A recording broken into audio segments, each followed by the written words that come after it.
গল্পের নাম হলো পান্তা বুড়ির কথা।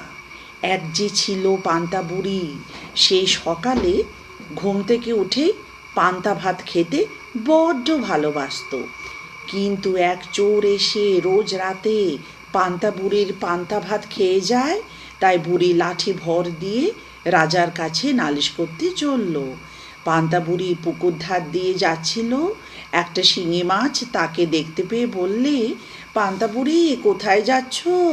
পান্তা বুড়ি বললে, চোরে আমার পান্তা ভাত খেয়ে যায়, তাই রাজার কাছে নালিশ করতে যাচ্ছি। শিঙি মাছ বললে, ফিরে যাবার সময় আমাকে নিয়ে যেও, তোমার ভালো হবে। পান্তা বুড়ি বললে, আচ্ছা। তারপর পান্তা বুড়ি বেলতলা দিয়ে যাচ্ছে। একটা বেল মাটিতে পড়েছিল। সে বললে, পান্তা বুড়ি কোথায় যাচ্ছ? পান্তা বুড়ি বললে, চোরে আমার পান্তা ভাত খেয়ে যায়, তাই রাজার কাছে নালিশ করতে যাচ্ছি। বেল বললে, বাড়ি ফিরে যাবার সময় আমাকে নিয়ে যেও, তোমার ভালো হবে। পান্তা বুড়ি বললে, আচ্ছা। তারপর পান্তা বুড়ি পথের ধারে খানিকটা গোবর দেখতে পেলে। গোবর বললে, পান্তা বুড়ি কোথায় যাচ্ছ? পান্তা বুড়ি বললে, চোরে আমার পান্তা ভাত খেয়ে যায়, তাই রাজার কাছে নালিশ করতে যাচ্ছি। গোবর বললে, ফিরে যাবার সময় আমাকে নিয়ে যেও, তোমার ভালো হবে। পান্তা বুড়ি বললে, আচ্ছা।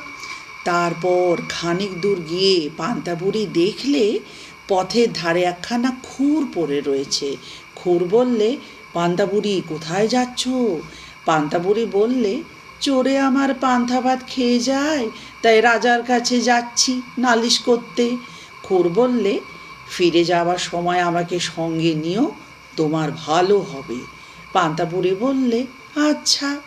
তারপর পান্তা বুড়ি রাজার বাড়ি গিয়ে দেখলে রাজামশাই তো বাড়ি নেই, কাজেই সে আর নালিশ করতে পেল না। বাড়ি ফিরবার সময় তখন পান্তা বুড়ি খুর, গোবর, বেল আর শিঙি মাছকে থলে করে নিয়ে এলো। পান্তা বুড়ি যখন বাড়ির আঙিনায় এসেছে, তখন খুর বললে, আমাকে ঘাসের উপর রেখে দাও। বুড়ি তাই করল। তারপর যখন সে ঘরে উঠতে যাচ্ছে, গোবর বললে, আমাকে পীরের ওপর রেখে দাও। বুড়ি তাই করল। বুড়ি যখন ঘরে ঢুকলো, তখন বেল বললে, আমাকে উনুনের ভিতরে রাখো।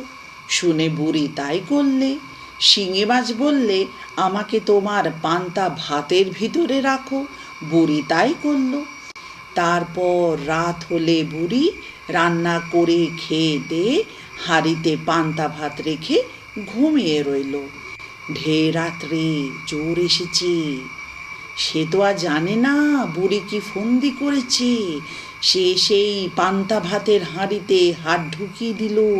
সেখানে ছিল শিঙি মাছ। সে চোর বাছাকে এমনি কাঁটা ফুটিয়ে দিল যে তার দুই চোখ দিয়ে জল পড়তে লাগলো। শিঙি মাছের খোঁচা খেয়ে চোর কাঁদতে কাঁদতে উনুনের কাছে গেল। তার ভিতরে ছিল বেল। চোর যেই আঙ্গুলে তার দেবার জন্য উনুনে হাত ঢুকিয়েছে, অমনি পটাশ করে ফেটে তার চোখে মুখে ভয়ানক লাগলো। তখন সে ব্যথা আর ভয়ে পাগলের মতো হয়ে যে ঘর থেকে ছুটে বেরোবে, অমনি সে গোবরে তার পা পড়েছে। তাতে সে পা হড়কে ধপাস করে সে গোবরের ওপরেই বসে পড়ল। তারপর গোবর লেগে ভূত হয়ে চোর বেটা গিয়েছে ঘাসে পা মুছতে। সেইখানে ছিল খুর, তাতে ভয়ানক কেটে গেল। তাতে চোর বলল, ও মা গো, গেলুম গো।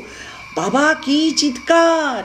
তাই শুনে পাড়ার লোক ছুটে এসে বললে, এই বেটা চোর, ধর বেটাকে, মার বেটাকে, কান ছেড়ে ফেল। তখন যে চোরের সাজাটা!